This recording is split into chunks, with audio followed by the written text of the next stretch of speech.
And we were talking about you joining Yes, Sopranos. the experience of being in New York on a television show on The Sopranos, which was by far and away the greatest, most successful television show that existed. And by the way, one of the things I said to David on the phone was, during my interview, was how much hope it had given me, because to see something that was that good be financially successful was very important. To prove that the world was not filled with idiots. And even if they liked it for the wrong reason, every argument that you heard in a writer's room, every time you tried to do something good, was that people wouldn't understand it. And they wouldn't like it, and therefore it wouldn't sell. And everything good that had ever been made had flopped. And anything good that had succeeded was an accident. And to see that show be that good, that sophisticated, and maybe it's just the business model of HBO that made it possible. Maybe that people are still right about this. But to me, that was very inspiring. But anyway, to be in New York, I can still remember the physical sensation of excitement, of going into that room, the terror of being in that environment, of being one of 5 people. You know, they hired a bunch of 2 other writers with me at that time, and nobody really was very nice to me. A, it was competitive, and B, it's the Vietnam, whatever, the wartime thing where it's like, why be friends with you because you probably won't be here. David fired everybody that came in. There were 3 writers, Robin and Mitch, and Terry Winter and David. And they had been there since Terry had joined the 2nd season. Terry was always nice to me right from the beginning, but no one knew if I was going to be there. You joined in 5th season, yes, the beginning of the 5th season. And David, we signed over some stuff, and he told us the story of the whole season, mapped it out as much as he could, and it's since been documented in many places that I talked too much those first few days, but all I can tell you is that it was terrifying and exhilarating. I'd never been away from my family. I had 3 children at the time. I was living by myself, which I had never done, honestly, other than right after film school. I'd had a roommate like within 2 years after film school, but living by myself as an adult in New York and going to that job every day and not knowing what to do and not knowing to leave and having to make all my own plans and trying to bring my family out there if I got picked up. And then I got the outline for the story, and they were all going on vacation for my first episode, which was Rat Pack. And it was episode 2. David was going to write the first one, which he eventually did, but Terry really wrote the first draft of that because David was not up for it. And they were all going on vacation, and the new people were going to write episodes 2, 3, and 4. And I was the highest ranking person. I guess that's why I got 2, because it was just sort of in a cycle. Highest ranking person of the new people. And what made you the highest ranking? I had been a supervising producer on Andy Richter. I've been working for 10 years. You know, there was a thing where they used to just promote people every year. So you'd start off at staff writer, and then most people didn't start off at staff writer. If you had a spec, you'd start off at story editor, and then you'd be executive story editor, and then you'd be co-producer, producer, supervising producer, co-executive producer, whatever. These are all writing titles. And, the public doesn't really understand this, nor do they need to. But it is a hierarchy. And because I had been on 2 canceled shows, and because I'd started off as a staff writer, I was a supervising producer, but I'd really been working a long time for someone who was a supervising producer. But did the fact that you came from a comedy background, was there any stigma to that in that room? No. David said it, you know, he said to me in the interview, I asked him, he said, you know, he asked me, he goes, so Becker, what was that like? And I knew I wasn't supposed to say anything bad because it was a job interview. And I just said, I can't believe that I'm here. Well, Andy Richter had to change my perspective on my job. I enjoyed it again. And no one cared. A writer's a writer, you know. I don't know. Now that I've been hiring people for 4 seasons, David basically said to me, he goes, there's a very good possibility you can't write this show, but you can write. And he said to me right away, he goes, I think this should be the show that HBO does after The Sopranos. That's what I think, no matter what happens. And whenever things would get dicey, whenever I was scared about things or I was in a negotiation, whatever it is, I would always say to him, you know, what about the show? And he goes, I told you, I will help you get that made, which is interesting. And he did try, quite honestly, he tried in the best way that he could, which is that HBO wanted him to run the show, and Denise Chase would not let him run another TV show. So that was never going to happen. But there was another issue, which is that he gave it to them almost right away, you know, because they had to read it for me to be hired. And he said to them, as far as what he told me, this is the show you should do after The Sopranos. I don't think he wanted it simultaneously. And we never heard back.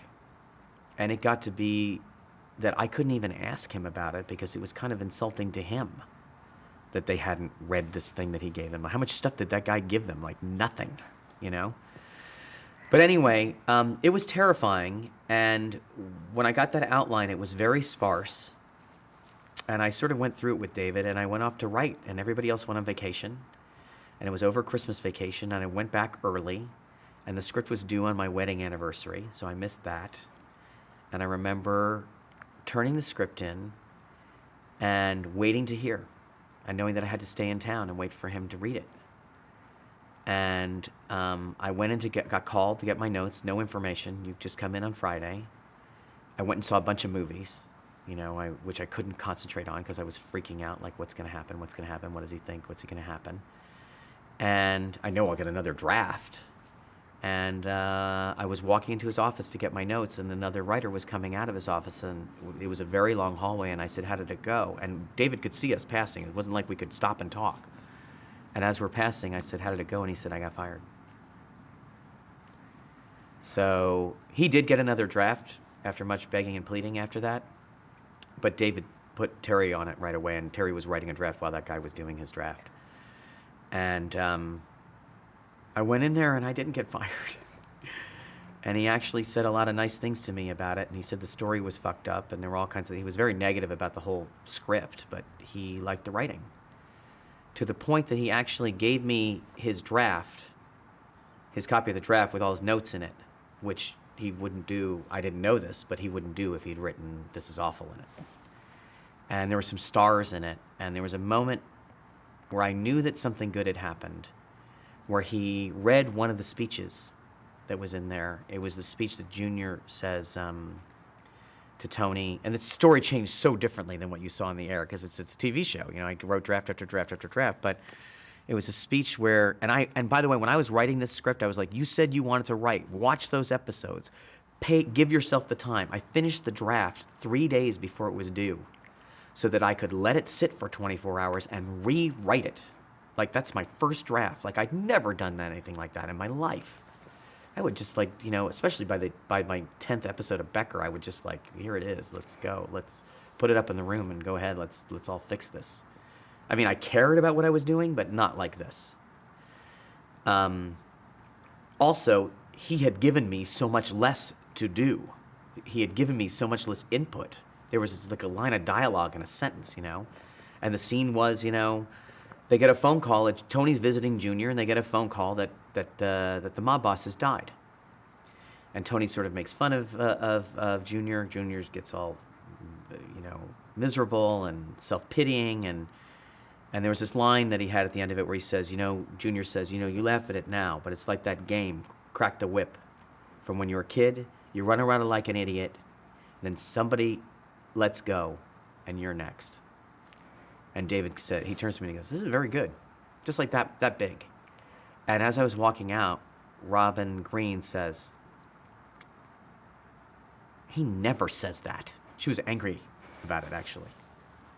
And she sort of looked over at him when he said, this is very good to me. Like, what is that? Who is this? What does he have on David? It was hilarious. I didn't know that. Now that I've been on a writing staff and now that I work with them for a couple of years, I got it. He didn't hand out a lot of compliments, and I was too stupid to know even that I had been given one of the only compliments I might get working there. But it was an amazing... So I rewrote it, and he didn't like my second episode as much, which was Sentimental Education. They didn't want to do that episode. It was a tough story to have because they didn't want Carmela to have an affair. That was a big no-no in the world of TV.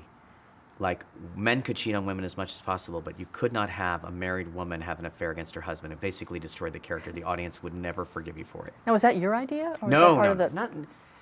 I don't know how to explain it to people. None of these things are my idea. You know, on my show, it's the same way. It's almost all my ideas, and I come in with it, and then people give you very important parts of the show. But something as big as Carmela having an affair, no, not my idea, David's idea.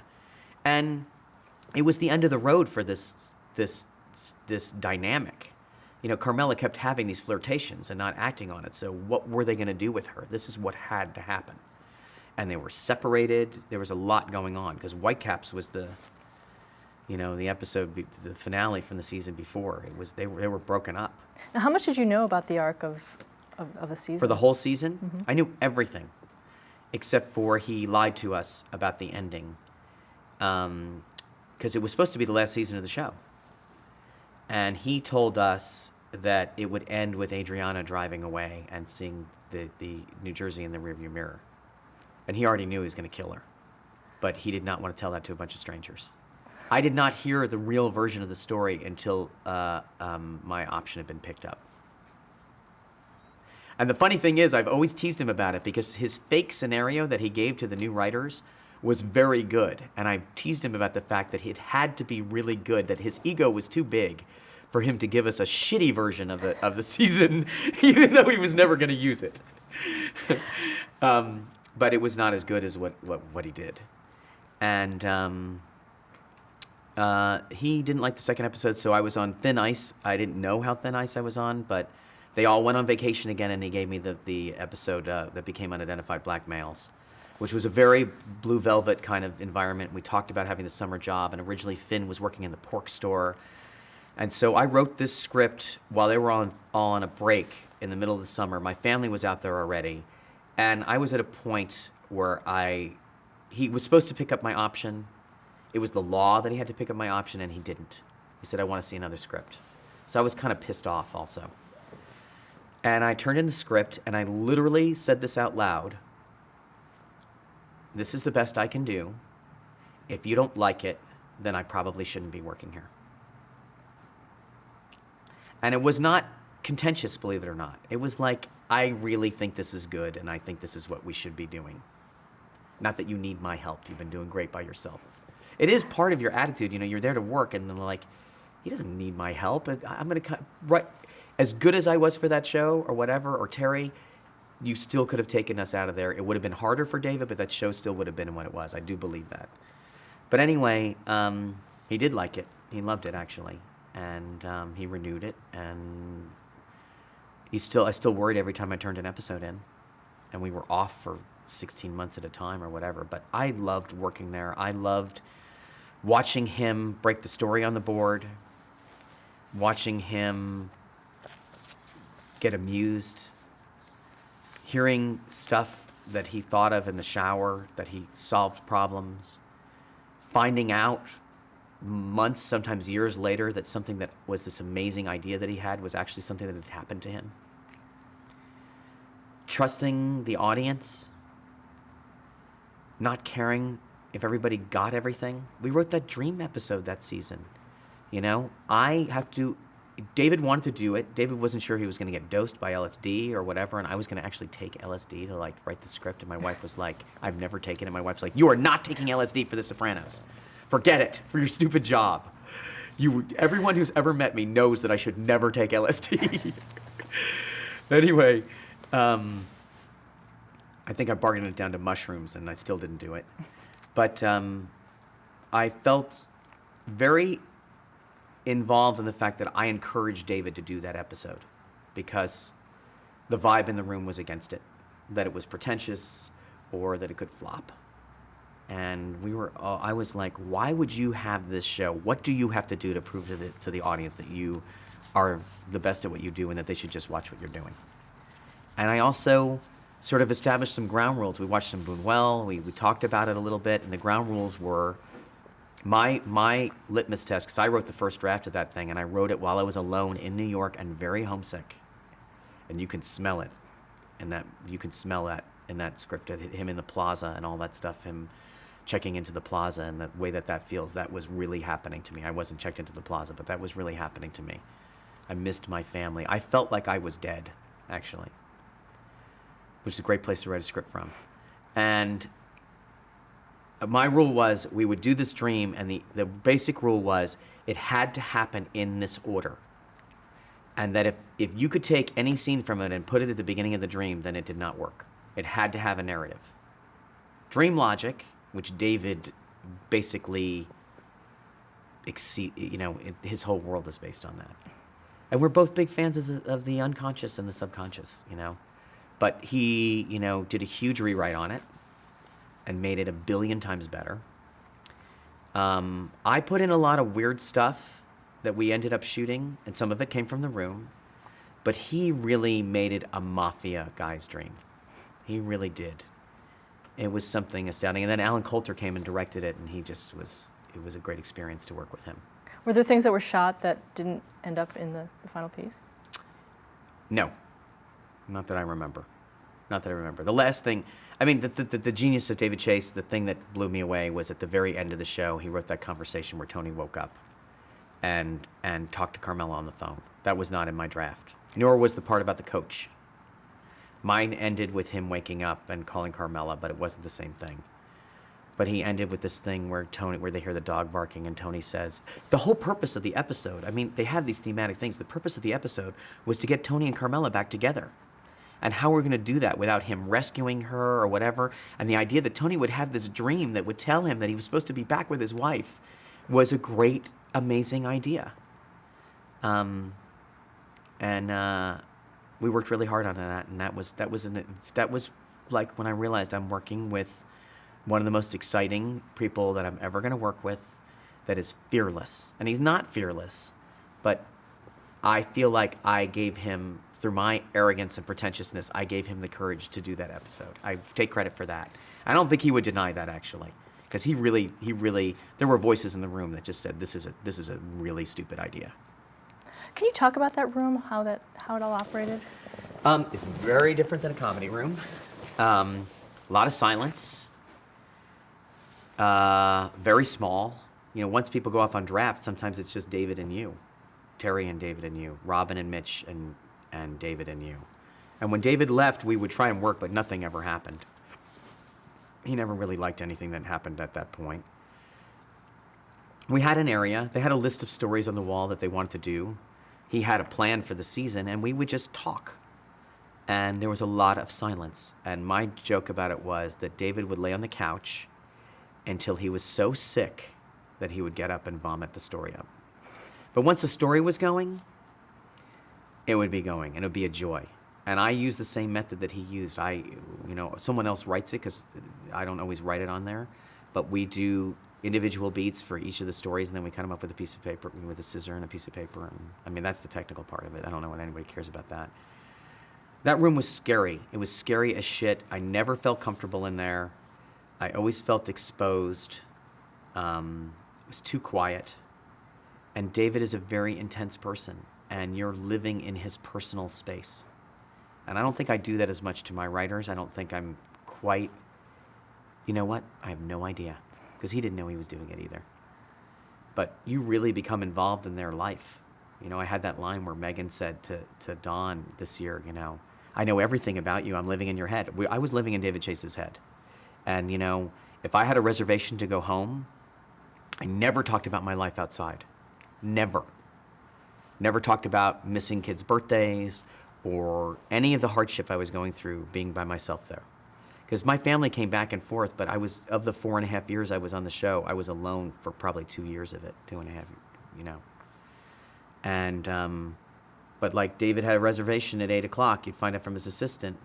And that meant that if he left at 7:30 for the reservation, that I could make a flight home for the weekend. And if he didn't, then I wouldn't go. If he stayed longer, and he never knew that. So, I mean, that's the kind of employee you are. It's scary.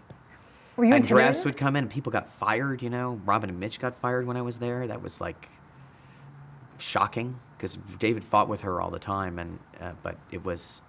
Did he talk about that? He probably didn't talk Not about really, that. no. Yeah, I probably shouldn't say that. They were fired. I mean, I don't know what history's going to say, but they were fired. And he was very cool about letting them not say that they were fired.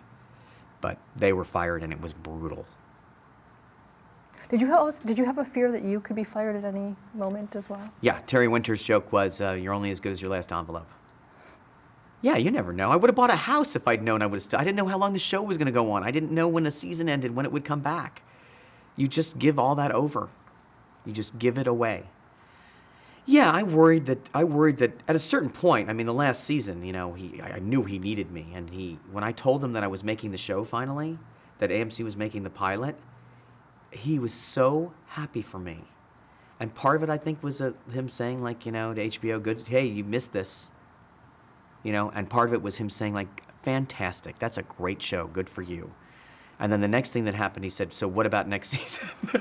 Could you write a freelance? And I was like, why are we having this conversation? Aren't we supposed to, my agent's supposed to have this conversation with you? And I was like, I just said yes to everything, whether I meant it or not. And during the hiatus between that 6th and 7th season, the lawyers can call it whatever it wants. There are 2 different seasons. I took the entire crew of The Sopranos, everybody that I liked anyway, cinematographer, dolly grip, everything.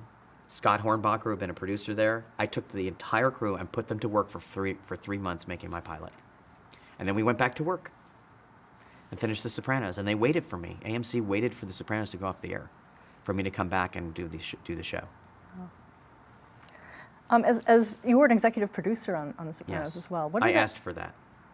What exactly did that mean in terms of what you did on the show, aside from the writers or anything else? It doesn't change anything, no. In fact, we were always doing producing duties, you know what I mean? You had to go to all the stuff that I love doing now, that I have people do for me, but I still am more involved in it than David was. Apparently David was, I came in the 5th season, so who knows, his life was very different at that point. He was never on set. By that time, he never came down to the set. He didn't go to the prop meeting. He didn't go to the hair meeting. He would just go to the general production meeting, and everything would be reiterated, and the producer on the thing would be responsible. But I would go on location scout, tech scout, hair, makeup, and David was always in casting. But the executive producer thing is a hierarchy, and the more you work there, the higher up you go in the hierarchy. And the last season of the show, he had not promoted me, even though it was kind of a given that I thought he was going to. And there was a week there where I was going to ask him if I could direct one. Because Terry was going to direct one. Terry had been there a lot longer. Phil Abraham was going to direct one. He had been there since the pilot. And I really wanted to direct. And I don't think David had any confidence that I could do that. Because I actually asked to direct the Dream episode, and he was like, I can't let you do that. Because he kept saying the whole time, the person who writes this should direct it. It needs that first-person thing. I'm like, I'll direct it. And he goes, you can't do that. It's like, okay. So anyway, I decided at the last minute not to ask for that because I thought he would say no. And I just said, I would like to be an executive producer. I think I've earned it. I put in the time. I do those producing duties anyway, and I think I deserve a promotion, And in the most, obviously I was not that forward about it, but it was something I was thinking about for 2 days before I said it. And David, in the part of him that is Tony Soprano, said, really? All right, I'll think about it. And 2 days later, someone came up to me with the whatever, the roster, whatever, the phone book for the show. And my credit was on there as executive producer. That's the way David did stuff. I went in and asked him, and he goes, well, I figured you're like Christopher already. Like, what am I doing this to you? You're part of the family, of course. But he would never say no just for asking. I don't know, maybe he didn't think of it, who knows. But it made a huge difference in the promotion of Mad Men. It made a huge difference to have that credit. But your duties were no different. I mean, I had always been... In fact, being a writer on set and shepherding it through in The Sopranos, that was the part where I got into trouble on the show. That was... I don't know if it was with Peter Bogdanovich or who it was, but it came back to David that I was being interfering and that I was a pain in the ass. And he kind of half-heartedly... It started off with him saying, you can't do that. Someone's there to direct it. You can't get involved in every shot. You can't constantly be voicing your opinion. And I never got involved with where the camera was, but I was like, that's not what this means. And then you'd end up having to talk to the actors, which is terrifying. James Gandolfini does not want to hear from a writer. He has a relationship with David or the script or whatever, and you have to say, Jim, that's not what it means, or that's not what that is, or he has to say this word because it's going to play back later in the whatever. And so I was on top of that stuff because it was my job. That's not the right shirt. That's not the shirt that we wrote in. David's going to see this. You're going to reshoot it. And while David was punishing me for that and saying, you shouldn't do that, he's like, oh, what the fuck? I asked you to do that. Just whatever. Just try and be better about it. He knew what it was. He knew I was like him, a control freak. Did you butt heads in that way, in that you were both No, I was completely subservient. I mean, we probably did in his mind, but I can tell you right now, there is not one argument that I ever intentionally had with David Chase. And I'm that kind of employee. And I voiced my opinion, and he would put you on the spot and grill you, and, you know, you'd have to defend yourself.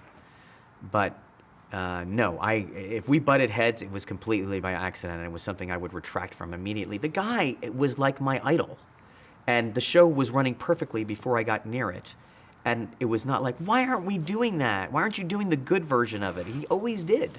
He always did the good version of it. I've seen things that he did in the end on a rewrite where I was like, you shouldn't have taken that out. Even sometimes it's his stuff. And there he lost confidence in some of his ideas sometimes, which I probably am guilty of also, where he should have done stuff, you know, but it's easy to say when you're watching it, you know, who knows? There was an episode in particular where I thought he had taken something out of it in the end, even that we'd shot, that was a mistake. But, you know, who knows? I mean, the editing job he did on Luxury Lounge, they restructured that story so differently from the script. The difference in the way the script was and the way that turned out editorially was just mind-blowing. In what way? It was just so much more exciting. It was kind of, you know, this wine. It was, you know, it was this gangster story, but it was mostly about Artie. And I did my best writing in that thing. That was an episode where he really didn't care. I mean, he cares about every episode, but they gave me nothing. And he was surprised when it came in that it was so, at least that's what he told me, of how that turned out. That Artie had so much invested in it. There was a line for a scene, you know, where Tony says to Artie, Tony admits that he's gone to Artie's rival restaurant. And I had turned the entire scene in the strip club into Artie saying to Tony, you can have sex with that stripper. You can do whatever you want. And I can't. Because you're Tony Soprano, and I'm an honest person, and you're not. And how come your life is better than mine? David didn't expect me to make it about that, I think. But that said, that is not a hardcore mob story. And when they recut it, everything about it, you just felt Artie's frustration, and you felt the irony of the show business part of it, and the luxury lounge part of it. You know, Christopher just like being so frustrated at it, you know, why? And you know, David had that idea right away. Like he went to this luxury lounge thing; it really existed, and he said, Christopher would go into this thing, and his head would explode. All this free shit, he would not even know what to do. That was the whole basis of the episode. How did the Lauren Bacall thing come about? I think I can say now that originally it was. I think it started off with Dame Judi Dench. It was great that it was her, and she was amazing, and I had a great experience. We made David come out to California because he hates flying, and when we were shooting that, I was like, Ben Kingsley and Lauren Bacall are both here to be in the show. And they want to meet you. You have to come out here. I was one of 100 people telling him that. But he came out and we did the table read, and it was very exciting. It was I couldn't believe it. That's my dad's favorite actress. Oh my God, I had to see them all together talking about being Jewish and all that other stuff. It was amazing. It's Lauren Bacall. My God. And she said I was a great writer. That was something I will have for the rest of my life. She'd never gotten to say fuck before in anything. I don't know if that's what she thought was great about it, but she said he's a great writer. I was like, oh. And To Have and Have Not. And who wrote that? Ernest Hemingway, William Faulkner? Is it that good? You're talking to, you know, like you're talking to someone that you can't even believe really exists. I'm still starstruck that way. Well, anybody who's not starstruck with Lauren Bacall that's really strange. Kenny and Heidi, another episode that you wrote in that season. Yes. Kenny and Heidi, that was kind of interesting because David did the first half of it and I did the second half of it. It wasn't broken down by story. And I'm the person who, David doesn't really know anything about gambling. So I had done this one chasing it before that. But the idea that it would be these two halves, that David wanted Tony to get to experience something and that he would kill Christopher, which was the most amazing part of it. And I wrote basically from where you find out that from Paulie's mother's funeral that nobody went to. because she was died on the same day, which was that's such a David Chase thing. Just the, how do you deal with that? But from that to, through the end of it, through him taking the drugs and saying, I get it was David's idea. But the idea that, I have to say, it was an achievement for me at that point that when I turned my pages into David, and there was 6 pages of that stripper, who played by Sarah Shahi, and she was such an incredibly whole person. I was very, very proud of that, and David was kind of blown away by it, and that it was my goal from the beginning of the show to, other than, I always talk about this, when I rewrite my writers, there was like, he rewrote it, you're just going to change it anyway. My attitude was, I'm going to write a script that he cannot rewrite, that he will not want to rewrite. And Mayhem actually was like that. When Mayhem came in, that was sort of like the big turning point. That was the first one I did the second season, where Tony's in the hospital and the guys are trying to screw Carmela over. And I actually added a scene that wasn't in the outline, which was sort of interesting, big no-no, but it all worked out. But Kennedy and Heidi, that was very satisfying to me. You hear the common thread in all of this. David liked it, therefore it was good. But it was important to me. I felt very confident when I wrote that stuff. I felt very confident that Tony was going to go out there and eat his enemy's corpse, sleep with his enemy's girlfriend. He was just going to win, and then his luck was going to change because Christopher was gone. He was going to be happier because this horrible burden was gone. And the guilt, that's all the episode was about, was the guilt that you feel about wanting someone gone and then them really being gone. That's the best thing. That's what I learned from The Sopranos. That is really it. And you may not even realize it when you're on the outside of it, but that's the thing that I do on the show, or try to do. Every hour is about what it's about. Continuing storyline, whatever, you should have a plan. It better be good. The audience is expecting a climax to the story, but every episode better be about something. And I learned to trust that when something was on my mind, it would show up in the script. And it would show up in the script over and over and over and over again.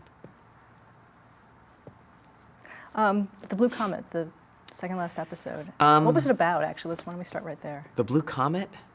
Oh, the Blue Comet. I'm trying to remember. The Blue Comet's very interesting because, again, I wrote half of that script, and then I got David's half of the script. I wrote the first half, and David wrote the second half. And I literally said to him on the phone, I was like, just cut everything of mine way, way down because you have to hold on to all this stuff.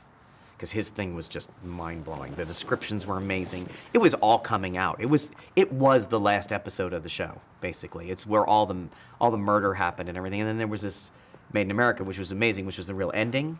But what I wanted to do in my half of that script was, and I don't know if this is what David had in mind, but I wanted to show the entire mob history of The Sopranos in the first half of that script, so that you understood when Phil Leotardo went to kill all of Tony's people, that number one, it was being done because these two guys couldn't stand each other and it had no one had a good argument.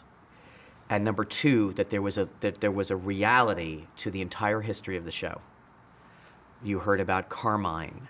You heard about how Tony's rise to power. You heard about Junior. Heard about how those guys, Tony never went to jail. Tony had never been in jail. That was something that was like, we always talked about, like, that he was lacking some legitimacy, And I just wanted to do scene after scene in there. There's this scene in the hair salon and so forth where you basically saw these guys going up against Tony, and so that you felt a real sense of jeopardy, so that you felt that shit was really hitting the fan, so that the murders had the most, Silvio getting shot and Bacala getting shot, that all that had the most power possible. And the other part of it was Tony basically, the reality of this show being based on this premise that this man could get killed, and everybody lives with that all the time, but it never gets taken that seriously because Tony's not going to get killed. And what I wanted to do in my half of it, and I think David wanted to set up for the ending, was for people to feel like when Tony walks in that front door and says to Carmela, Bacala got killed, that's his brother-in-law. That means that someone in their family that we know was murdered in a hit. that means that whatever the plan they talked about when they first got married, whatever that thing was in the back of their mind about their children's lives, about everything, was suddenly going to come into jeopardy. And I think that episode, that's what that was about to me anyway. Now, did you know what the final episode would be? David told told all of us the end of the show, that thing about the screen going to black in the middle of it. Yeah, that was told to us about 2.5 years before that. 2.5 years? Yeah. I can keep a secret. I loved it. And just to say this, now on the other end of things, I would like this documented also. David is, my impression of this is not him. This is never what he would say. Part of it is a fuck you. Part of it is a fuck you. There was so much criticism, a constant complaining about the show. And I think it was part of people's pleasure was to complain about the show. It used to be better, it used to be this, it used to be that. That I think what David was saying on the one hand is there's no more TV. TV's over. Goodbye. Part of it was that there was only 3 possible scenarios for the ending. Tony gets arrested, Tony gets killed, Tony gets off. Why would you ever not assume that all of those things are going to happen, right? The other thing was, if it wasn't for the trick of it, it's a beautiful ending. And the trick part of it to me, what I loved about that is, to me, I always say it's just like smashing your guitar. David's from rock and roll. And he's a rock and roll person, and that's what he was doing, is like saying, he was banging his guitar, he was destroying his. Tony Soprano has left the building. That's my impression of it. What about the song, Don't Stop Believing? I didn't know he was going to do that. I love it. It's perfect. All of his music is always perfect. I always loved it. And they could afford anything. They could get anything. I can't. I'm not in the same situation on Mad Men. Now, did David tell you what it was, the ending was for him? He told me what was going to happen. Mm-hmm. He said, and then you'll be watching it and you'll think there's something wrong with your TV. People think there's something wrong with the TV, and then the credits will come up. And all of the possibilities will be there. They put the guy in the members only jacket. There's the murderer. There's the Fed. There's everything there. And there's the family, that restaurant, that end of the first season, which you can look at my show the same way. I'm sure the ending of Mad Men will be very similar to that in some way. That is what you think is going to be the end of the show. He thought that was the end of his show, and I thought that was the end of my show. Them eating together in that restaurant, that is what the show is about. That's what it's about, is Tony has that family. What are the consequences? What do you think they are? The guy's a fucking criminal. It's not gonna end well. And guess what? Even if he gets off, it doesn't end well. Life does not end well. Right? Anybody say, oh, what a maybe in Japan can have a magnificent death. Maybe if you're a Viking. I was puzzled by, I think people felt that that he had played a joke on them, or they wanted closure, which, you know what? Fuck them. I really don't care. I loved it. What about the secrecy involved in all of that? Were you there at that point? Oh, there's secrecy involved in all. Oh my God, the first episode of the last season when Junior shot Tony, we shot fake stuff. It's always been like that. I have imported all that to my show, and they don't observe it. They don't respect it as much on my show as they did on The Sopranos. And so I've stopped actually even giving screeners out because people can't contain themselves. Because the internet media is such a free-for-all and people are struggling for their lives, they will gladly alienate me to get one blog that will have a bunch of hits on it. Or to even be known as an enemy of mine. Or what, I don't even know what it is. It's such a strange world. No, he said it. The commercial integrity of the show is related to people not knowing what's going to happen. There are some shows that are based on it and some shows that aren't. And my first day there, they give you the non-disclosure agreement. And he's like, no, you realize you don't have to sign this right now. You can talk to a lawyer, but you can't stay in the room while I explain what's going to happen this season. You can come back when you've decided whether or not you're going to do it. And I remember signing it, and I actually said, this is the most power I've ever had in my life. Because I'm going to know what happens. And that's the dark part, is you know what's going to happen on the show. That's what you give up when you work there. Because it had been so important to me and so much of my pleasure to know what's going to happen. It took away. There is no show out there right now that I have that. I have not had a relationship with a show like that since, because I worked on Mad Men too. I think it's like that for people. For some people, they want to know what's going to happen. And on The Sopranos was the last one where I was like, what's going to happen? What to you was the best moment for you on The Sopranos? Like on the show itself? Just, you know, being My a- experience? I know exactly what it was. There's two. One was at the very beginning when I went to Little Italy for Dominic Chianese, who played Junior, was having a bachelor party. And I got to walk down Mulberry Street with James Gandolfini and David and Michael Imperioli because we were walking to a bar, and I felt like I was in the Beatles. That was mind-blowing because I also didn't know how long I was going to be there. It was like my second week on the show. That was mind-blowing. The other one was when, right before we were shooting the Dream episode, was the last episode of the first season. And I was living alone at that point in my third apartment because my family had gone home. I was going to go home for Halloween. It was October 15th in New York. I lived on 75th Street by the Whitney. I walked with a scarf on down Central Park, down Fifth Avenue to the plaza where all the trucks were, walked past everybody, got a cup of coffee off the truck, and went inside to the plaza to film my episode. And the day, it was so windy, and I was finally living in the Salinger story. I was finally, you know what I mean? It was just crisp, and there was no writing to be done. There's no pleasure when there's writing hanging over your head. There's no moment where I can say, oh, that was great, you know? It was, and also, you know, I can't deny, just hearing that I got the job was really one of the great moments on The Sopranos. Hearing that when my wife, it was also Halloween, and we were at a kid's party, and they were sending a car to take me to the airport to go to the interview. And my wife's very superstitious, and we didn't tell anybody. And she told one person where I was going when I left. And just the difference in the way everybody treated me was so different. But just the fact that I could say out loud, I'm going to interview on The Sopranos. I can't even explain it, you know. Well, we're here in the TV Academy, so I can't act like TV's not important, right?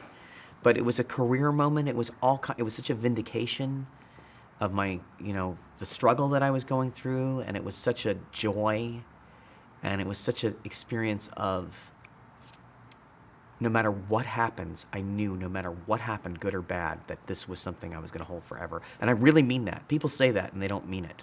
I really meant it.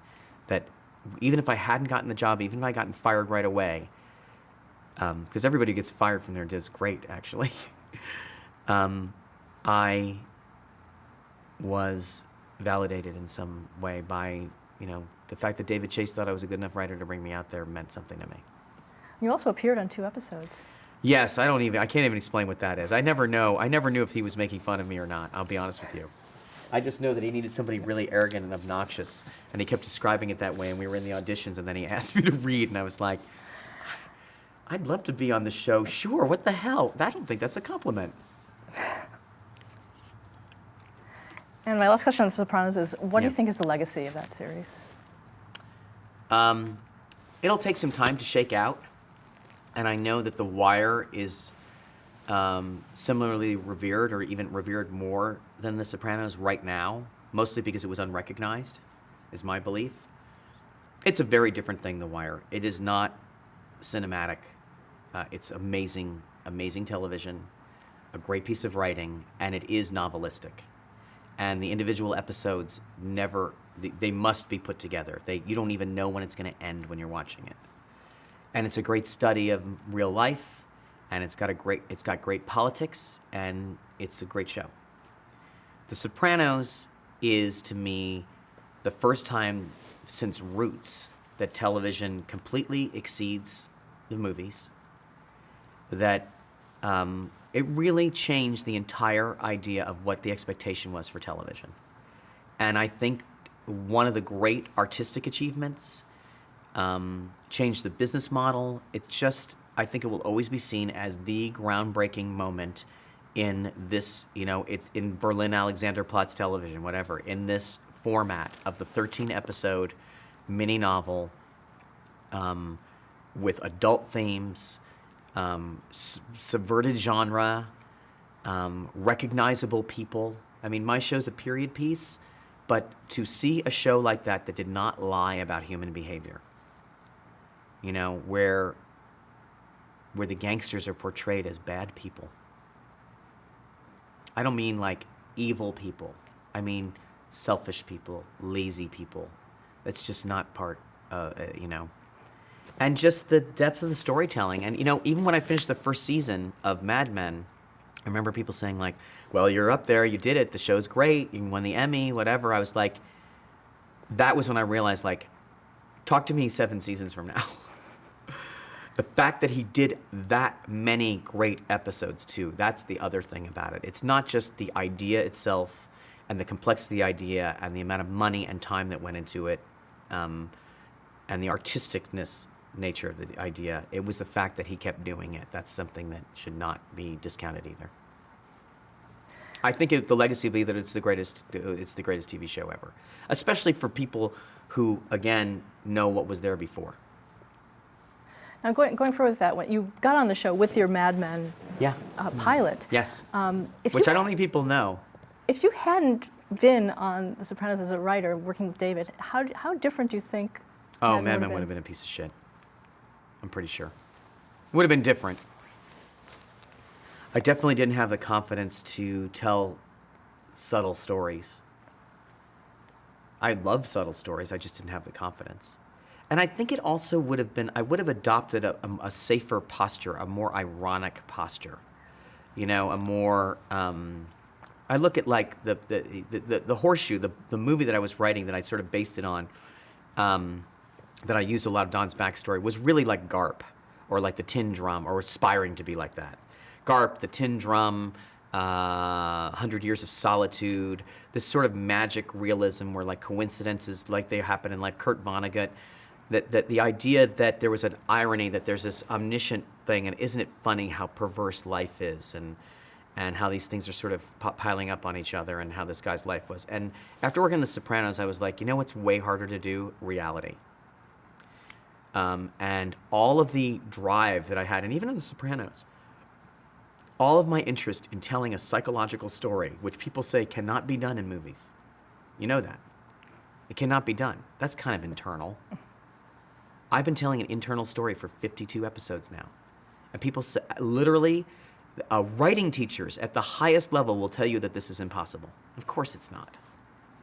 So, not being on The Sopranos, I wouldn't have understood how the season arc worked. I got way better at story just listening to David do it. David said to me, he goes, you're really good at story. He said it to me at the end of the, when I was going to make my thing. I had no idea. I had no idea. And I wouldn't have had the confidence to do things that I thought were interesting, to assume that other people thought they were interesting. And I certainly wouldn't have had the confidence to go headlong into reality, into the unpleasantness that's not just about power and selfishness. Not certain negative emotions are very exciting. You know, anti-heroes, you know, are not controversial when they come in and shoot bad guys or whatever. Do you know what I mean? Anti-heroes murdering people who murdered their children, you know, or torturing someone who's the head of the clan or whatever. You know what I mean? You can do stuff like that and it's not controversial. But Don sleeping with Bobby Barrett and coming home and washing his mouth in the sink with dish soap and then sitting down. I mean, I don't know if you remember this. People sort of were astounded by this moment.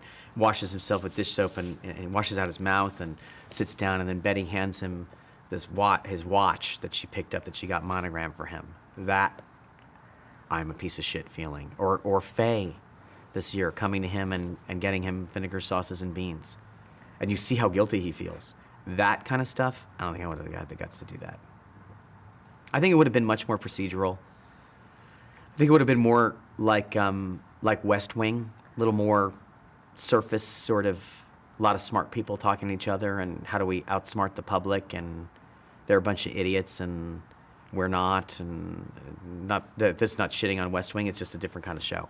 It's more about an institution than it is about the people, to me.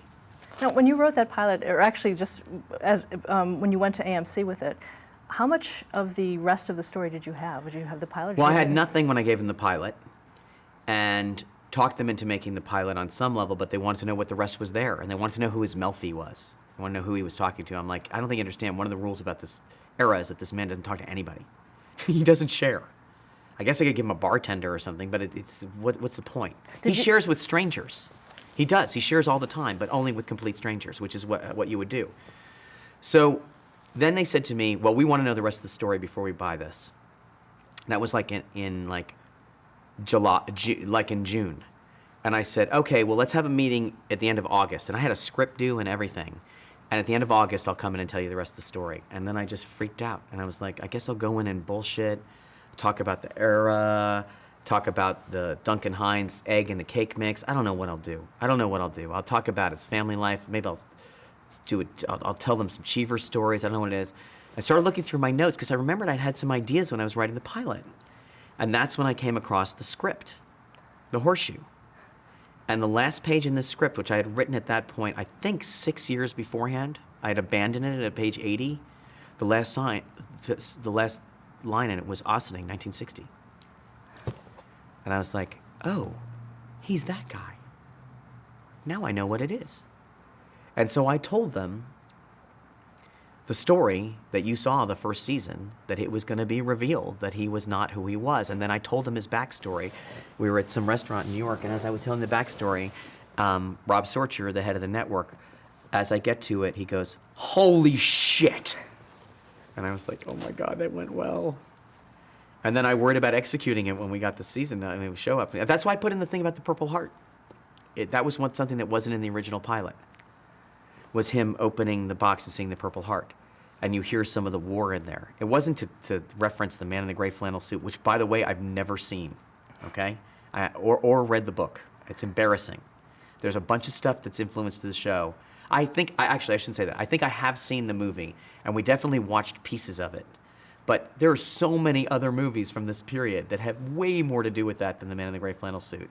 It's just a great expression or something. But I knew that he was a veteran. And Edward Dmytryk made all these movies about these guys coming back after the war, Crossfire, about them trying to get rehabilitated, the best years of their lives, the best movie ever made. So that was when I told them the whole story. So I had all of that, which means that the second season I was really up great, because all I knew that I wanted to do is I never got to go to California, and I knew that there was a woman, that Don Draper had been married, and that there was a woman out there, and that I wanted her to come looking for Don. So you didn't even have that in the first, you didn't even know about that? I did know about it. Oh, you did? Because it was in the movie originally. He actually, in the movie, the character married her. He came back and married her. Again. But she was very beautiful. But she did have a limp. How did you feel about killing her off this season? It was really hard. But I felt that if I was stripping Don down, I was going to strip Don down. And I wanted him to lose everything. And she's a great actress, but I didn't know what else I could do. I kind of felt like I'm either going to exploit it to reveal he's either going to come clean with his family to her, if he could possibly do it, because his kids are the only people left who don't know, or he's going to, I don't know, you'll see how it works out. You don't know even yet. You don't even know. You haven't seen the finale. I just realized, oh my God, there's more story that you don't know yet. Do you have any idea of, say... She's not really dead. No, I'm kidding. 5 or 7 years from now, when you are looking to end it, do you have... I'll be honest with you. When it comes to thinking about the end of the show, I don't think about it. It's horrifying, but true. Now, that said, of course I think about it all the time. Little flashes come here and there. What year it is, where it is, what happens. But I also just want to say to the audience, you know what the show is. You know how real it is. How do you think it ends? You know how it ends. I want to tell the thematic... I'm not sure what the thematic resonance is for the end of this show, that what I wanted... And believe me, I know it's very important to end it well. If I have a chance to end it well, to end it with some chance that's the taste in people's mouth that goes with the show forever. And that part I thought about. You had said early on, while you were on Becker, actually, that Yeah. it was about Don was you, in a way. Do you still feel that They're way? all me. Yeah. All the characters are me. I'm not embarrassed by it. There's no writer in the world who doesn't feel that way. Can you talk about that? I mean, starting with Don, how is he like you? I mean, he's like, part of it's a wish fulfillment and part of it's, everything I hate about myself. Don has a big ego, but is constantly seeking attention but doesn't want attention. Don has everything but can't see into the future. Don has a lot of self-destructive habits. Don has a very strange childhood that he has left him less of a person than he'd like to be. Don also is very charming and very smart and has good ideas and has a deep empathy that allows him to do his job well. That's the part that I think also is like me. I know that if you were really anxious at the beginning of this thing when we sat down, I can feel it. I can feel to the point that I actually know that if I point it out to you, it will make you more anxious. But I'm actually experiencing your anxiety like some character on Star Trek.